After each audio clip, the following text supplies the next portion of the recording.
My name is Margaret. At least, that's what my son used to call me. The day he signed the papers to put me in a nursing home, he said, "It's for your own good, Mom. You'll be safe here." But as the door closed behind him, all I could think was, since when did being safe mean being alone? If you're listening from somewhere in America tonight, maybe in your car, in your kitchen, or on your way to work, I want you to hear the story of how I became a visitor in my own son's life. I came to this country with one suitcase and one dream: to give my child a life better than mine. I worked 2 jobs cleaning offices at night and stocking shelves in the morning, so my son could have brand name sneakers and school trips I could never afford as a child. I still remember packing his lunch in a tiny apartment kitchen, writing little notes like, "You've got this," and slipping them between his sandwiches. On parent-teacher nights, teachers would say, "He's smart, he just needs support." They didn't know I was already giving him everything I had. When he graduated from college, wearing that cap and gown, I clapped so hard my hands hurt. He waved at me from the stage, and for a moment I believed every long shift, every aching back, every lonely night had finally been worth it. After college, life picked up speed for my son. He moved to another city, got a corporate job, and started talking in a language I barely understood. Deadlines, conference calls, quarterly reviews. Our calls became shorter. "Hey, Mom, I'm in a meeting. I'll call you back." "Mom, can we talk later? I'm exhausted." "Mom, you worry too much. I'm fine." When he finally got married, I watched the ceremony from the second row in a church I'd never been to before, in a town I didn't know the name of a few years ago. His wife was kind and educated, with perfect hair and a smile that always looked ready for a photo. I told myself, this is good. He's not alone in this country. He has a home now. I never thought that home would one day have no room for me. It happened on a Tuesday. I slipped in my small kitchen while reaching for a pan on the top shelf. The floor came up faster than I expected, and suddenly I was staring at the ceiling, unable to stand. The hospital lights were bright and cold.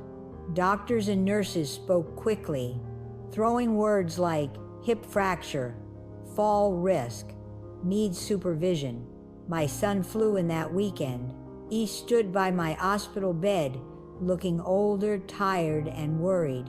For a moment, I saw my little boy again, the one who used to hide behind my legs when he was scared. But then, the conversations began, with doctors, with social workers, with people who looked at me like a case, not a mother. "We recommend long-term care," they said. "She shouldn't be alone anymore." My son looked at me and said, "Mom, I can't be there 24 septimos. We both work. We don't have space. This is the safest option." I nodded, because what else does a mother do when her child is choosing between his life and her presence in it? The nursing home smelled like disinfectant and air freshener. There was a TV playing in the common area, but no one really watched it. Most of the residents were asleep in their wheelchairs, their stories hanging silently in the air. My son wheeled my suitcase into my new room. It was clean, simple: a bed, a small closet, a window that looked out over a parking lot. It reminded me of my first apartment in America, except this time, I wasn't starting a new life. I was being parked at the end of one. A hugged me and said, "Mom, I'll visit every weekend. You'll make friends here. They have activities. It'll be good for you." I smiled and said, "Don't worry about me. Focus on your work, on your family." Because even when the world reduces you to a room number, a mother still tries to make it easier for her child to walk away. Days in the nursing home moved differently.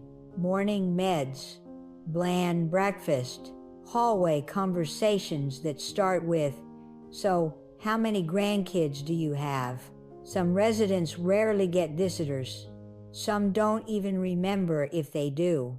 I met a woman named Linda who used to be a school teacher. She told me, "My son lives just 30 minutes away, but he's too busy. So now I grade memories instead of homework." We laughed, but there was a crack in her voice that sounded exactly like mine. Sometimes at night, I would lie awake, listening to the distant sound of cars on the highway. I would think, is my son driving past this road right now with the radio on, not realizing his mother is lying in a room full of strangers, wide awake, and remembering the night she stayed up with him when he was sick. At first, my son visited every weekend.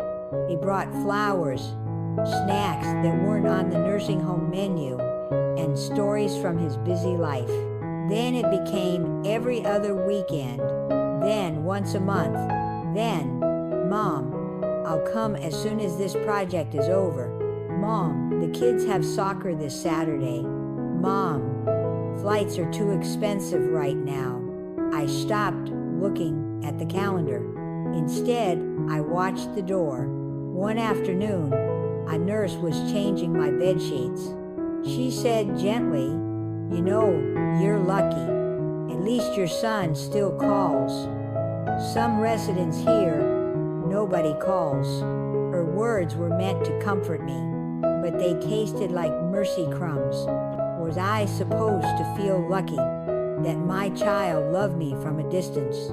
One day, my son did come, unexpectedly, on a weekday. He looked different, quieter. He told me about a coworker whose mother had passed away suddenly. She lived alone, he said. They found out too late. His voice shook. I kept thinking, what if that was you, Mom?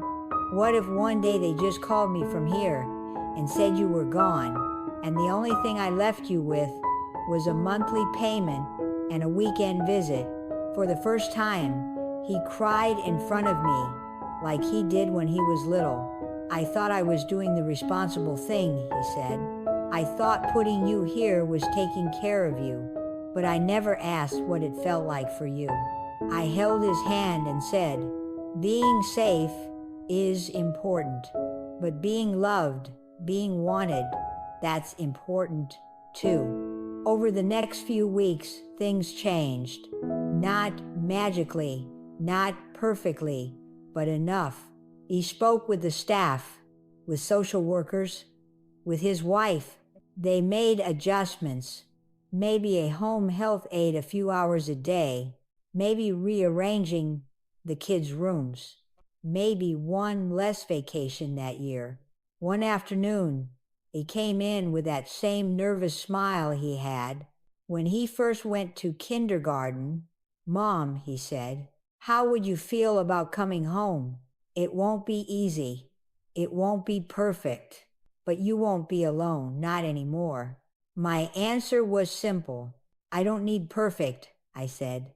I just need to hear your key in my front door again. If you're listening to this somewhere in the United States right now, maybe you're juggling work, bills, kids, and your own tired body. Maybe you've told yourself putting mom or dad in a facility is the responsible choice. Sometimes it really is. Not every family can afford full-time care at home. Not every situation has a simple solution. But remember this, your parents don't just need safety. They need to feel seen. They need to feel that they still matter in a country that moves too fast to notice old hands and wrinkled faces. Call them, visit them, sit with them without checking your phone every 2 minutes. because one day the chair they sit in will be empty, and the drive you thought you could make next weekend will no longer exist. And if you are a parent listening to this from a small room somewhere, a nursing home, an apartment, a quiet house, know this: your love was never a burden. It was the reason someone else could stand on their own 2 feet.